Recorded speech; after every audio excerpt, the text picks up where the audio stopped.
જીવનધારા વૃદ્ધાશ્રમ તારીખ 2/3/26 જીવનધારા વૃદ્ધાશ્રમમાં અરજી કરનાર હંસાબેન ઘનશ્યામભાઈ ચૌહાણ કે જેઓ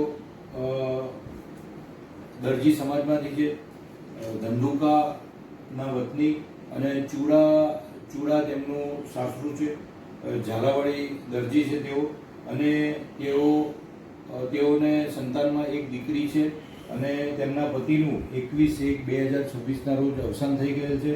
તેમની જે દીકરી કહીએ કે દીકરા કરતાં દીકરી સવાઈ, જે અત્યારે આજે જે વાત છે કે આ જે દીકરી છે એની એક વાત આખી નિરાલી છે કે આ દીકરીએ મમ્મી પોતે બહેન એટલે કે હંસાબેન રસોઈ બનાવવા જાય, કોઈના ઘરે વાસણ ને કપડાં ધોવા જાય, અને તેમના પપ્પા કે જે સીવણના સંચા આવે તેનું રિપેરિંગ કામ કરે, અને આર્થિક પરિસ્થિતિ ખૂબ જ નબળી, પણ આ દીકરીએ સ્વમાનભેર બીજાના ઘરે વાસણ ઘસીને પણ પોતે પોતાના પગ ઉપર ઊભી થઈ છે અને પોતે સરસ ભણી છે, સિવિલ એન્જિનિયર કર્યું, અને સિવિલ એન્જિનિયર કરી સારી જગ્યાએ જોબ લાગ્યા પછી મમ્મી પપ્પાને શાંતિથી રહેવાની સગવડતા મળે એટલા માટે એણે સરસ હપ્તેથી ફ્લેટ પણ લીધો. ફ્લેટ લઈને તેના મેરેજ થયા પછી તેના મિસ્ટર કેનેડા ગયા, અને કેનેડામાં ગયા પછી તેમણે બેનને એટલે કે દીપાલીબેન, દીકરીનું નામ દીપાલીબેન છે, દીપાલીબેનને પણ ત્યાં બોલાયા, અને ત્યાં બોલાવી અને 2 જણા સેટ થવાની તૈયારી શરૂ કરી. લગભગ કેટલા મહિના, 2-3 મહિના થયા છે ને, 2-3 મહિના થયા હશે.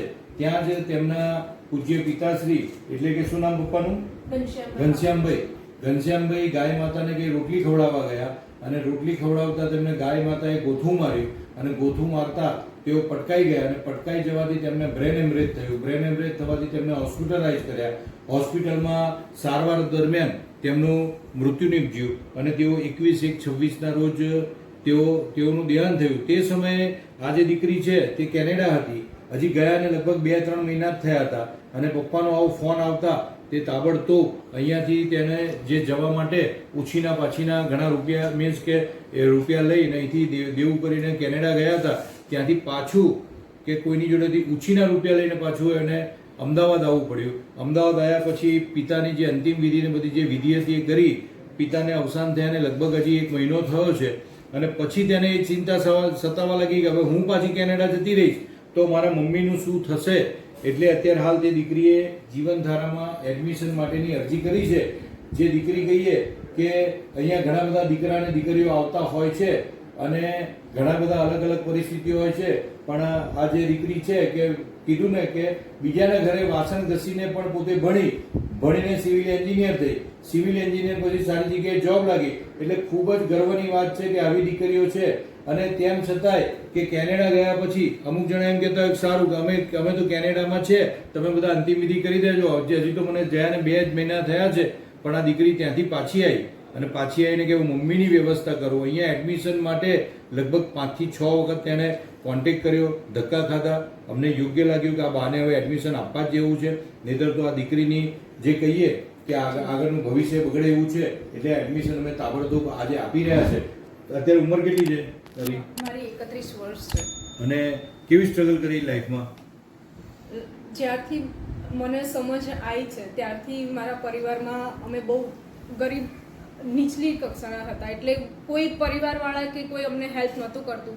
એટલે પછી મારે જાતે જ લોકોના ઘરના કામ કરીને કે મારી મમ્મીએ લોકોના કામ કરીને અમારે ભણવું પડ્યું. અને બસ હવે શું કામ કર્યું?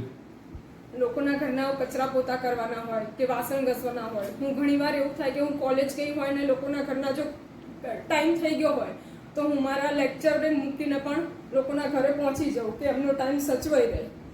અને એવી સ્ટ્રગલ કરતા અહીંયા સુધી પહોંચ્યા. અને સ્ટ્રગલ કર્યા પછી જે સફળતાઓ મળી કે આપણે સિવિલ એન્જિનિયર થયા પછી કેવી ખુશી થઈ?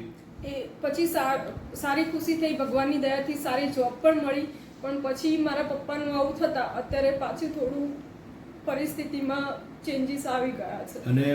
અને મમ્મીની ચિંતા કેવી સતાવે છે? મમ્મીની ચિંતા મને એવું થાય કે એની ઉંમર છે, એ ઘરે એકલી રહે તો એકલું માણસ પેલું મગજથી વિચારીને એ થઈ જાય, અને ઘરે એકલી રહીને એને કંઈ થઈ જાય તો પછી એનું સપોર્ટ કરનાર શું? અત્યારે લોહીના સંબંધમાં અમે કહીએ તો હું ને મારી મમ્મી અમે બંને એકબીજાના છીએ, બીજું કોઈ છે નહીં. એટલે પછી મેં આ જીવન ધારાનું સોચ્યું અને મેં અંદર ઓનલાઈન ને બધું જોયું ને મને સારું લાગ્યું. પછી હું માનનીય ટ્રસ્ટી સરને પણ મળી અને એમના જવાબથી પણ મને હવે એવું લાગે છે કે હું મારી મમ્મીને અહીંયા મૂકીને જઈશ તો મારી જેટલી બી ચિંતા છે એ બધી દૂર કરીને હું જઈ શકીશ શાંતિથી. અને તમે શું કહો છો બેન? ઘનસાબેન, તમે રહેશો ને? તમે સંસ્થા જોઈ? અહીં રહેવાનું ફાવશે? તમારી દીકરી વૃદ્ધાશ્રમમાં મૂકે છે, બરાબર ને? અને જેમ કે છે હું રહીશ, હે શાંતિથી રહીશ અને ભગવાનનું નામ દઈશ. તો તમારે તમારી લાઈફમાં તમે સ્ટ્રગલ જ સંઘર્ષ જ કર્યો છે, એવું છે ને? હા અને હવે સારા દિવસો આવ્યા ત્યારે આ પ્રોબ્લેમ થયો, સાચી વાત ને? હા બધા સારા દિવસો આવ્યા કે પોતાનું સરસ મકાન થઈ ગયું, પોતાનું ફ્લેટ થઈ ગયો, દીકરી પણ કેનેડા ગઈ અને કેનેડા ગયા પછી એમ કે હવે તેના મમ્મી પપ્પા અહીં રહેતા હતા તો ત્યાંથી તે જો સેટ થઈ જાય તો ઘણું મમ્મી પપ્પાને પણ ઘણો સારો સપોર્ટ કરે, પણ કુદરતનું કરવું કંઈક અલગ હશે તો તેના ફાધરનું અવસાન થઈ ગયું અને હવે તેમને અહીંયા જીવનધારામાં મૂકવા તેઓ આવ્યા છે.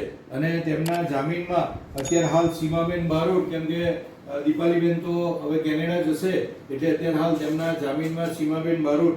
સીમાબેન, તમે તેમના જામીનમાં રહેશો, બરાબર? અને જે જામીનની સંસ્થાના નિયમોને આધીન તમે બધું કરશો, બરાબર?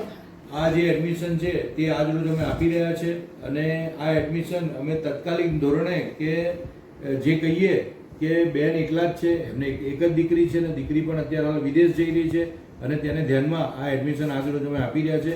તો બસ આ જ રીતે જીવનધારામાં કે જેમને એકલી દીકરીઓ છે, જેઓ નિસંતાન છે, જેઓ એબનોર્મલ છે, જેઓને પેરાલિસિસ થઈ ગયો છે, આમને અમારા જે નિયમોને આધીન અને અમારી જગ્યાને ધ્યાનમાં રાખી અને તાત્કાલિક ધોરણે અમે એડમિશન આપતા હોય છે. તો અમે આજે એડમિશન આપી રહ્યા છીએ જીવનધારા વૃદ્ધાશ્રમ પરિવારના. પ્રણામ.